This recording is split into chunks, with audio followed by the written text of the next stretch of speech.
Pero vamos a algo que hemos recibido mucha información, mucha gente con preguntas de esta situación de las escuelas. Vamos a poner esto en perspectiva. La pregunta fundamental, ahora que Puerto Rico se está haciendo a punto de comenzar el calendario escolar en muchas escuelas después de estos sismos, es si la escuela que yo voy a mandar a mis hijos es segura o no. Y vamos a empezar por el principio. La primera vez que yo vi una escuela colapsada y me impactó profundamente, créanme, fue en la Ciudad de México. Yo fui parte de un grupo que fue con la Comisión de Terremotos del colegio. Fuimos también enviados con el visto bueno y la documentación del Departamento de Estado de Puerto Rico para ir a México, y nosotros fuimos varias semanas después del terrible terremoto del 19 de septiembre de 1985. Y la escuela que era de los niños héroes de México, esa escuela colapsó. Y allí yo por primera vez vi una torta completa que quedó como un emparedado, con un segundo piso aplastando los pupitres. Y la escuela colapsó. Y eso a mí me impactó profundamente, profundamente. Esa escuela tiene un diseño distinto a las de Puerto Rico, pero esa escuela colapsó en México. Y ver esos pupitres aplastados allí en esa imagen no se me olvida. Y después de ese terremoto en México, en el 1987, en Puerto Rico, precisamente en Boquerón, al sudoeste del Valle de Laja, ocurrió un sismo de 4.8 con epicentro allí en Boquerón, cerca de la superficie, bien cerca, de hecho, a pocos kilómetros de profundidad el epicentro. Y fue un 4.8 y quebró las columnas de la escuela recién construida, que era la Escuela Superior de Boquerón. La columna corta se quebró y fue un sismo corto de pocos segundos, una fracción de la magnitud del de 7.3 de 1918, y quebró las columnas de la escuela de Boquerón y hizo daño significativo a la estructura. La segunda unidad Llanos Tuna, también allá en el municipio de Cabo Rojo y Laja, en esa zona suroeste.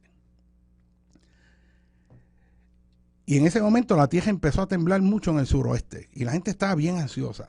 Las réplicas que habían, como estaban bien cerca de la superficie, era similar a lo que está pasando ahora en Yauco, en Guayanilla y Guánica, que los sismos tienen epicentro en tierra, aunque sean pequeños, se sienten bien fuertes porque la gente está prácticamente encima del epicentro.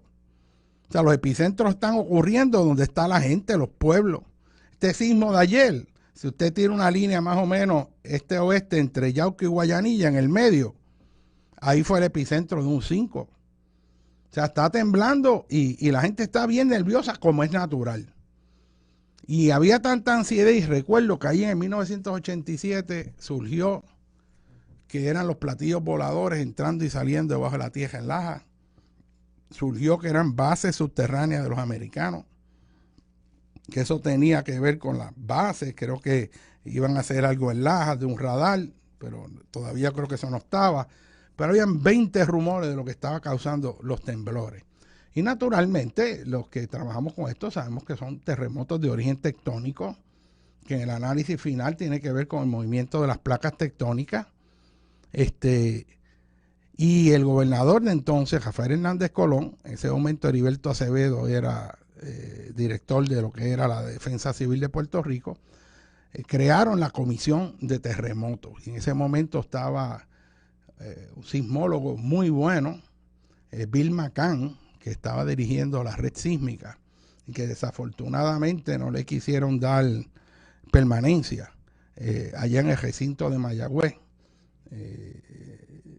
Y era un hombre, o sea, muy bien preparado, y la cuestión es que se habló mucho de la cuestión sísmica, se creó la Comisión de Terremotos Y yo estuve ahí representando al presidente de la Universidad de Puerto Rico, que me nominó, en aquel entonces era Saldaña.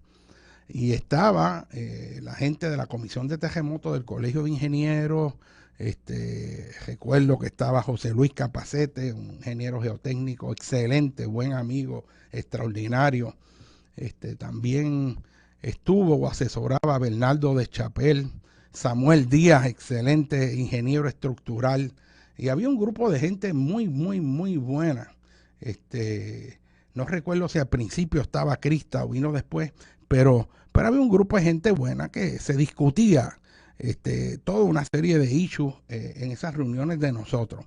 Y una de las preocupaciones principales en esa comisión era la situación de las escuelas. Y se discutió el problema de columna corta.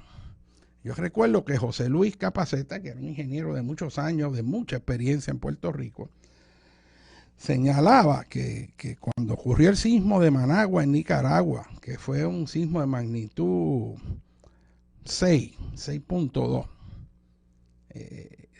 a poca distancia de Managua, de Foco Llano, se quebraron las escuelas que tenían el diseño de Puerto Rico. Y ahí los ingenieros estructurales que vieron el efecto en las escuelas que habían usado el diseño de Puerto Rico, pues se preocuparon sumamente porque se dieron cuenta de que había un problema en el diseño. O sea, la columna corta se quebraba y colapsaba. Y esa discusión estaba en torno a qué hacer con las escuelas de columna corta. Ocurre que todas las escuelas que se construyeron antes de 1987 en Puerto Rico tienen un código que es deficiente con respecto a los estándares de ahora y representan un peligro significativo en caso de un terremoto fuerte, un terremoto mayor de 7 que lo impacte y que esté cerca del área del epicentro. Así que si en Puerto Rico van a contestar la pregunta por dónde en términos de urgencia deberíamos comenzar, teniendo una idea general, uno debería comenzar viendo si la escuela se construyó antes de 1987 o no. Y los maestros que me están oyendo, los directores de escuela, que sepan que si su escuela se construyó antes del 87, puede haber, no que tiene que haber, puede haber, y les garantizo que va a ser posiblemente la mayoría de los casos, problemas significativos con la columna corta en caso de ocurrir un terremoto fuerte en Puerto Rico. Y yo voy a decir las cosas como son. Este 6.4 que hubo fue un sismo significativo local, pero aquí han habido sismos mucho más fuertes, 7.3 y hasta 8 al norte en la Trinchera. O sea que aquí puede haber un sismo más fuerte que afecte otras áreas en Puerto Rico, que no son las áreas que están experimentando esta actividad sísmica. Pero eso no es porque haya ocurrido estos sismos. Eso ha sido así de siempre. Y todas las décadas que yo he llevado diciendo esto, eso ha sido cierto. Y esas escuelas están ahí y son vulnerables a terremotos. Por eso durante décadas yo escribí columnas, hice exhortaciones, emplacé gobernadores, hice señalamientos en múltiples ocasiones sobre el issue de las escuelas vulnerables. Y no haber prestado el oído a ellos, a mí y el de gente que sabe, que cuando les preguntan le dicen lo que hay, nos ha llevado a esta situación. Y es que ahora vimos cómo colapsó una escuela que estaba siendo usada, que presentaba ese riesgo, y ahora resulta que hay que abrir las escuelas para meter a nuestros niños, sabiendo que muchas de ellas, si ocurre un terremoto mayor, pueden colapsar y tener que enfrentarnos a un escenario que yo ni me atrevo a decirlo aquí. Aquí pudo haber habido mucha sangre y lágrimas en este país si en lugar de haber un evento de 6.4 allá afuera en el mar, en Guánica, hubiera sido un 7.3 o mayor, afectando la región este, norte, oeste, sureste de Puerto Rico. Y hubiéramos tenido muchas lágrimas sabiendo lo que pudimos haber hecho y que no hicimos. Pues para entender esto en perspectiva, ¿qué es eso de la columna corta? Mire, cuando usted va al salón de escuela normal en Puerto Rico, usted sabe que los salones están alineados en una estructura rectangular generalmente y que hay un pasillo que da acceso a los distintos salones. Si usted camina por ese pasillo de la escuela que da acceso a los salones, usted va a ver que cada salón tiene 2 puertas y que arriba va a haber una línea de ventanas pequeña.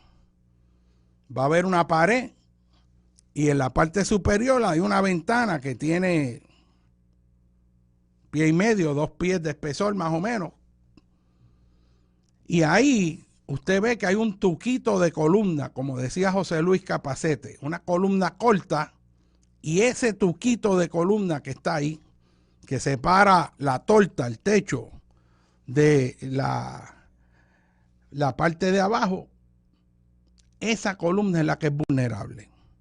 ¿Y por qué es vulnerable esa columna? Pues si usted entra al salón y ya usted está visualizando el pasillo, usted sabe que hay una pared y arriba está la columna corta completa. Si usted abre las puertas y entra al salón y sigue hasta el fondo, usted va a ver que hay unas columnas que son en muchos de los salones largas. Algunos salones tienen un ventanal desde abajo hacia arriba, de manera tal que la columna está libre para moverse en caso de un sismo.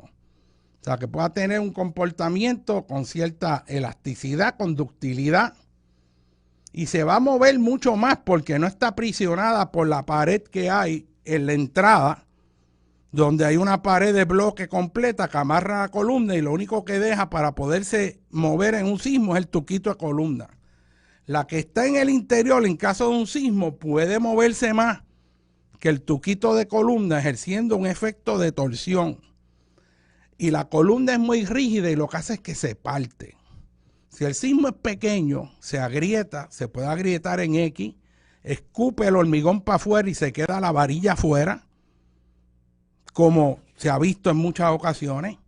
Pero si el sismo es más largo y es más fuerte, ese lado en la entrada puede colapsar precisamente donde están las puertas de entrada y salida del salón.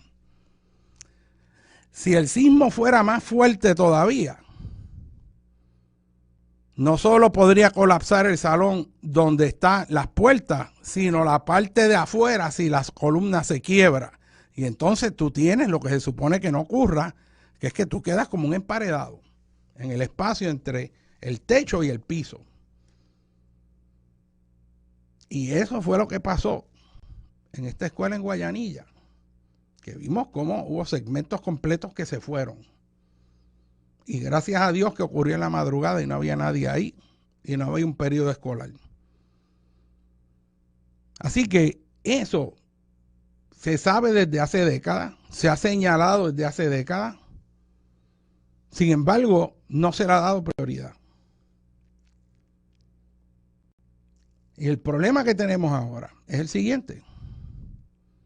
Hay que comenzar el semestre escolar y como se vieron afectadas muchas escuelas, los que están haciendo las inspecciones dicen ellos mismos y han dicho en los medios que ellos están inspeccionando las estructuras y ver si sufrieron daños como consecuencia de este sismo. Y las que sufrieron daños con este sismo, pues las han señalado. Mira, sufrió daño, no se puede usar, esto sufrió daño. Las otras que no sufrieron daño, pues han señalado que no sufrieron daño. Y esas que no sufrieron daño aparentemente son las que van a abrir, a usarse para que vayan nuestros niños. Y aquí viene el problema, que es que puede que no haya sufrido daño, pero que no resista un terremoto fuerte si ocurre. Así que si ahora ocurre un terremoto fuerte de 7.3, digamos, un evento cuya probabilidad de que ocurra ahora mismo es baja, pero que puede ocurrir, porque la probabilidad que ocurriera ese 6.4 era baja y ocurrió.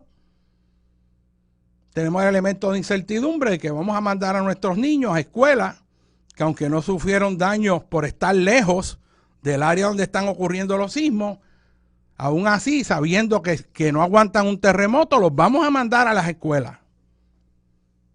Y me están haciendo señas de que el tiempo está pasándose. Vamos a una pausa y vamos a hablar de este tema porque es importante lo que estamos diciendo. Con ustedes el doctor José Molinelli Freite. Bueno, tenemos mucho que decir, así que vamos a hacer la música más corta. Y vamos a ir a estos asuntos que son de suma importancia. Estamos hablando de que estas escuelas construidas antes del 87 principalmente, y puede haber otras construidas después que son muy vulnerables, porque la vulnerabilidad de las escuelas no es meramente el elemento de la estructura, sino que hay escuelas en terrenos que tienen problemas en los suelos, que pueden deslizarse. Hay muchas otras escuelas que están prácticamente cerca de la orilla del mar y están expuestas a tsunami. O sea, hay muchos riesgos de la infraestructura escolar.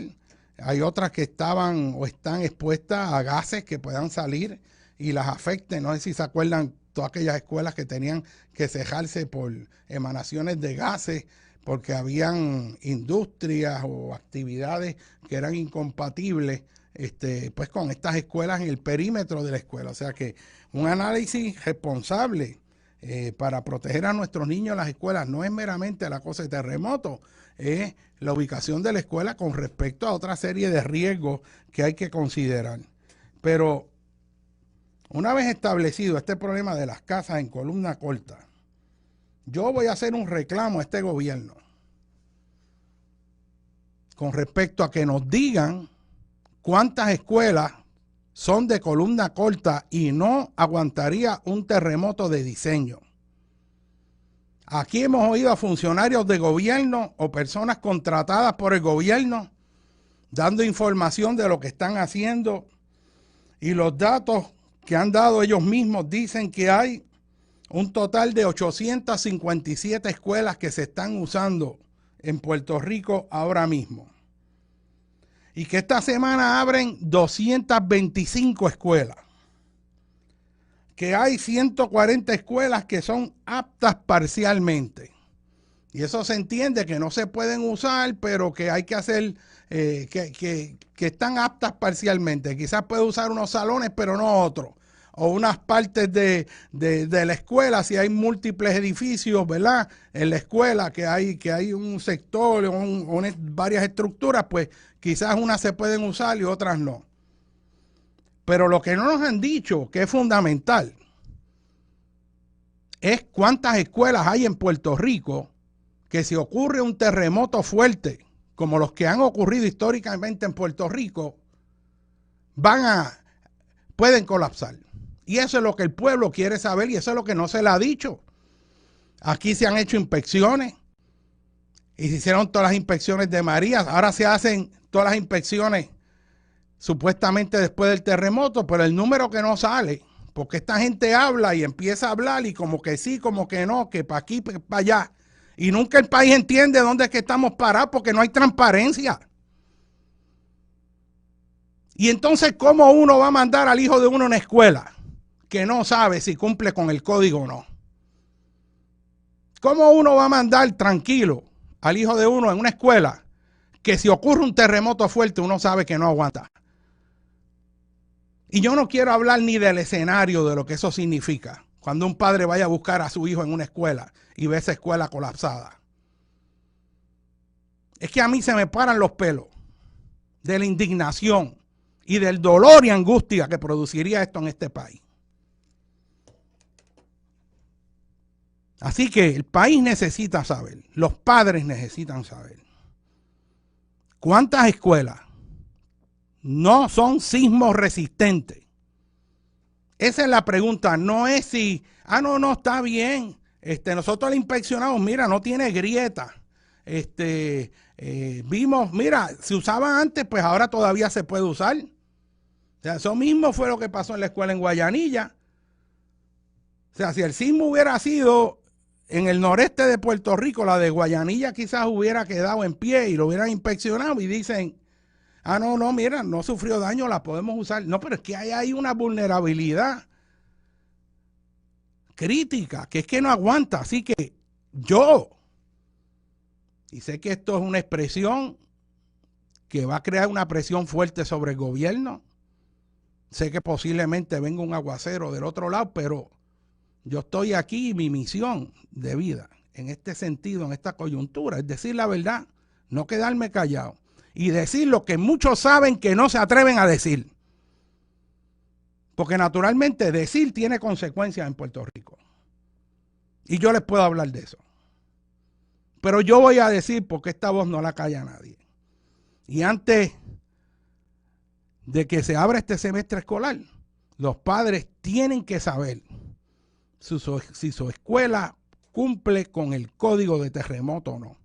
Y si no cumple, hay que buscar otra estrategia, porque las escuelas son facilidades críticas. Y si hay algo valioso para los puertorriqueños son sus hijos. Ese riesgo no lo debemos tomar, sobre todo después de lo que acabamos de ver que ocurrió. Y esa decisión difícil que tiene que tomar el gobierno ahora para decidir, pues mira, vamos a dar las clases, pero las vamos a dar afuera, como hicimos en la universidad después del huracán, que yo di clase debajo de una carpa. Y en ese caso fue porque no había luz. Y no se podían usar anfiteatros ni nada de eso. Pues dimos clases en las carpas. Y se trajeron una silla y nos sentamos allí. Es más, la clase hasta quedó mejor. Porque estábamos cogiendo fresco. Y estábamos con la naturaleza. Y cuando yo hablaba de la atmósfera, pues decía, vamos a mirar para el cielo y vamos a entender la estructura de la atmósfera que estamos viendo ahí. Y vamos a ver las nubes y por qué son como son y por qué tienen la base plana y los distintos niveles y por qué el viento sopla de donde sopla. Pero en este momento abrir las escuelas sabiendo que pueden colapsar en un terremoto fuerte es una cosa muy seria. Así que yo emplazo a la gobernadora a que le informe a través del secretario de Educación o a través de Pesquera, que está a cargo de la inspección, y enumere las escuelas que colapsarían en caso de un terremoto fuerte. Yo anticipo que van a decir, bueno, eso no se sabe, eso no tenemos la información, eso pues es muy difícil porque uno no puede predecir el futuro. Pero yo estoy seguro que los ingenieros estructurales serios, si usted le pregunta, le van a decir, si eso es conocido, eso lo saben los ingenieros. Así que no ocultemos información crítica a la población. Y esto es un momento de decir las cosas de verdad. Y que la gente entienda la información y los riesgos que está cogiendo. Pero esto no es un momento de ocultar información seria. Y la información que me llega a mí me alarma. Yo le voy a decir por qué con esto de las escuelas.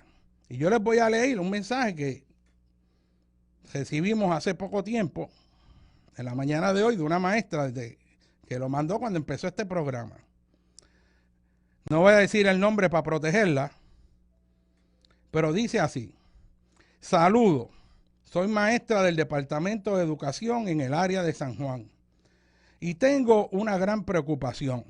El Departamento de Educación orientó al personal de la escuela para que en caso de terremoto no nos agachemos bajo nuestros pupitres, sino desalojar el piso. Mi escuela es de 2 pisos y tiene columnas cortas.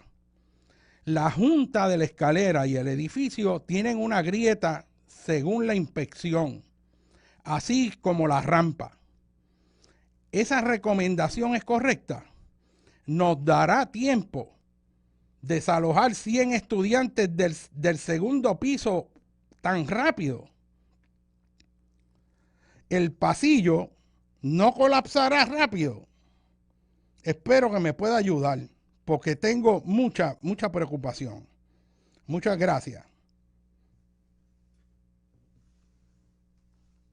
Imagínense que si da tiempo de salir. Pues seguro que no da tiempo de salir. Tan pronto usted empiece a sentir un sismo fuerte de verdad, van a transcurrir pocos segundos en lo que llega a la peor parte. Puerto Rico, antes de que llegue la peor parte de un sismo fuerte de verdad, pueden transcurrir no más de 7, 8 segundos y ya usted tiene la peor parte encima. Esta directriz de que desalojen inmediatamente tan pronto comience el sismo. Eso lo que quiere decir es que tú vas a tener 100 niños saliendo todos a la misma vez por la puerta, que es la más vulnerable, por columna corta. Y ahí es donde el techo va a caer, cuando los niños están saliendo. Y no más de 8 segundos después, y posiblemente sea menos, es que llega la peor parte. Es imposible que usted pueda sacar los niños del salón de clase en un tiempo tan corto. Así que la respuesta es que no le va a dar tiempo. ¿Y qué es lo que voy a ir al salón? Pues en la comisión nosotros pensábamos en un momento que en la secuencia en que podía fallar, y esta es lo que discutieron los ingenieros estructurales en reuniones extensas que tuvimos, era que el lado más seguro del salón en todo caso sería el lado de adentro, opuesto a la pared donde están las puertas de entrada. Porque si caía la torta que está en el área de donde están las puertas de entrada, iba a formar como un triángulo, pero eso era asumiendo que las columnas de atrás iban a aguantar. Pero si el sismo es fuerte de verdad, las columnas de atrás pueden fallar también. Y entonces, pues tú vas a estar entre el piso de arriba y de abajo. Dentro de eso, pues hay unas vigas que si tú estás fuera de la viga, puede quedar un espacio entre las vigas que van transversales y ahí tú podrías tener más oportunidad si estás acostado. Pero no es eso lo que queremos. Y entonces la pregunta es, ¿vamos a enseñar cómo tratar de sobrevivir en un edificio que te va a caer encima? Eso es lo que está planteando. Además, aquí hay información cruzada, porque por un lado, unos maestros han recibido información de que lo que hay que hacer es agacharse al lado del pupitre y mantenerse ahí en lo que pasa el sismo. Ahora esta maestra nos informa que lo que están recibiendo es al revés, que es básicamente un sálvese quien pueda, salgan lo más pronto posible. Y están en un segundo piso con 100 niños. O sea que tenemos una situación de que no hay una información uniforme, que está contradictoria en distintas escuelas, que los maestros en realidad no entienden ni el riesgo que están cogiendo. Así que ante esa incertidumbre, aquí hay que literalmente identificar cuáles son esas escuelas y que los padres y los maestros determinen si ellos van a coger clase en ese salón, porque hay un riesgo significativo. Es un edificio que no te aguanta si ocurre un sismo fuerte. Si uno fuera el gobernador, yo movería cielo y tierra para identificar y saber cuáles son esas escuelas. Yo buscaría un mecanismo de, en los lugares que sea adecuado, poder poner carpa y dar las clases afuera. Yo me iría atrás y las cientos de escuelas que cejaron, un número significativo de ellas que sí eran sismos resistentes, yo las abriría si fueron escuelas construidas más recientemente, que tienen códigos más estrictos y presentan más seguridad que las construidas antes de 1987, o ubicaría y rehabilitaría estructuras que sí son seguras en caso de terremoto para dar las clases ahí, en lo que se desarrolla un programa rápido, urgente, de reforzamiento de las escuelas. Técnicamente no es un problema de ingeniería que es complejo, que son cosas que no se puedan hacer. Los ingenieros estructurales saben cómo reforzarla. Es cuestión de prioridades. Yo creo que los cientos de millones que están pagando en abogados, en juntas de controles fiscales, pueden ser mucho más efectivas para el país, utilizándolo para reforzar la infraestructura. Los billones de pesos que Puerto Rico tiene ahí que no ha usado, porque no está pagando la deuda, teniendo los presupuestos más altos que se han registrado históricamente, porque no se está pagando la deuda, que ese dinero que está ahí, una porción significativa, se utilice para un programa o de reforzamiento estructural de las escuelas o ubicación de edificaciones que presenten seguridad en el proceso de aprendizaje y enseñanza en las escuelas. Pero yo no creo que debemos seguir posponiendo el tener una infraestructura segura en nuestras escuelas. Es que no nos podemos dar el lujo, tan siquiera considerar la posibilidad, sobre todo después de estos eventos, de que un sismo fuerte puede hacer que colapse nuestras escuelas, porque no son seguras, y sobre todo no son seguras a pesar de que por décadas los gobiernos sabían y nunca le dieron prioridad. Y ahora habría que tomar una decisión compleja y difícil como la que yo estoy planteando. Pero en el análisis final, aquí va el dictum. Si lo que nosotros más valoramos en nuestra sociedad son los niños y los maestros, o si meramente eso no tiene importancia y se ocurre un sismo mayor, pues lo lamentamos mucho. No se pudo hacer nada porque era muy tarde para reforzarla. Y yo creo que, sobre todo, la gente tiene que saber. Un padre tiene que saber si su escuela te aguanta un terremoto o no, igual que los maestros que están angustiados sabiendo que están dando clases en escuelas que pueden colapsar y que a su vez tienen la responsabilidad directa de los niños que a quien le dan clases. Es que el escenario, pensarlo, es una cosa horrorosa. Y esto hay que discutirlo y tiene que ser con transparencia. El gobierno no puede venir a ocultar información y darle la vuelta a la noria y oír a estos funcionarios que uno ha ido, que no hablan del hecho fundamental, que se van por el lado y lo que dicen es, no, mira, la escuela aguantó. Ah, no, mira, esa es grieta, eso fue una grieta empañetada, eso se puede arreglar, pero mira, se estaba usando antes, así que ahora se puede usar. Pero no van al issue y no te contestan la pregunta, y es, ¿cuántas escuelas y dónde están las escuelas que son vulnerables a terremotos? Que en caso del terremoto de diseño, y los ingenieros saben muy bien lo que es el terremoto de diseño, no aguantarían. De igual manera que Martínez Cruzado allá ha dicho que las casas en columna tampoco te aguantan el terremoto de diseño. De igual manera sabemos eso de estas escuelas. Y aquí hay que discutir esto. Esto es un issue serio, es un issue preocupante, porque en el inicio escolar, si no identificamos las casas, las estructuras que no cumplen con los códigos, estamos hilando bien fino, apostando a que no va a ocurrir nada. Y esto es una situación difícil, pero yo creo que en una sociedad democrática tiene que haber transparencia y los ciudadanos tienen que saber. Cada padre puertorriqueño, antes de mandar a sus hijos a la escuela, tiene que saber si esa escuela es sismorresistente o no.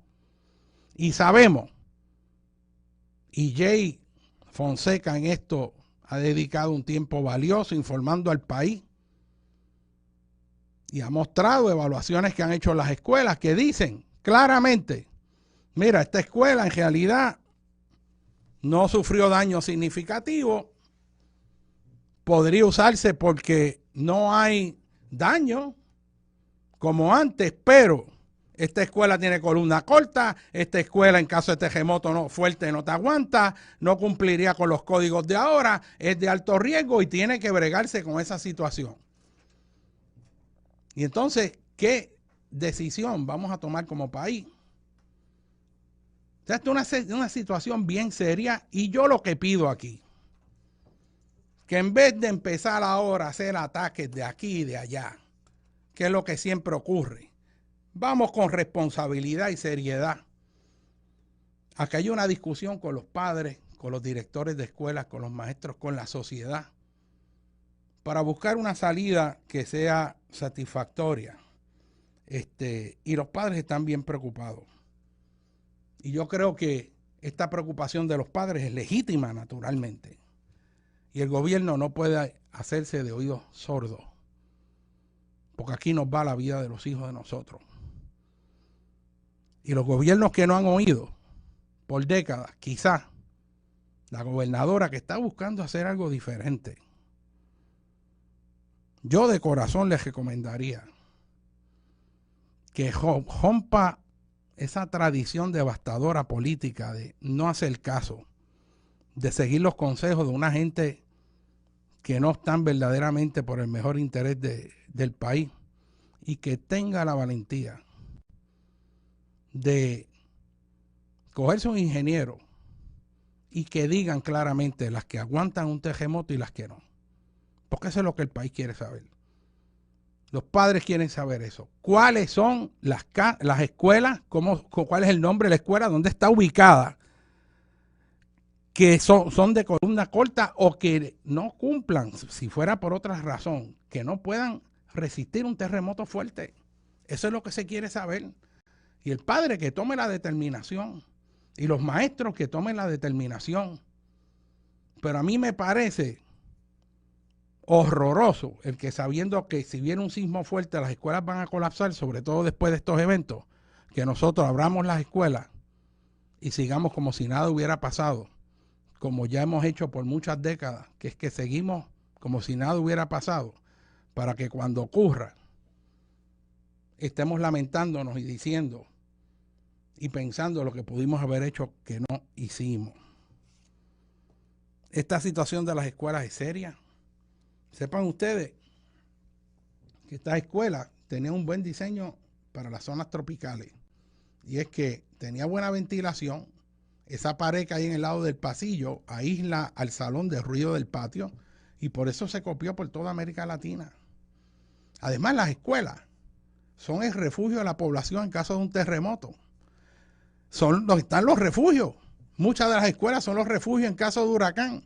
Pero si viene un terremoto y la población se queda sin lugar, en vez de tenerlo en las casetas de campaña que los tienen allí enchumbándose, si hubiera una infraestructura de escuela a prueba de terremoto, esos serían los lugares que van a estar en mejores condiciones, porque las escuelas tienen cocinas para hacerle las comidas y tienen los baños donde ir y se pueden condicionar las necesidades de la población de forma rápida. Pero para que eso sea cierto, las escuelas tienen que estar reforzadas y estar fuertes ante cualquier terremoto.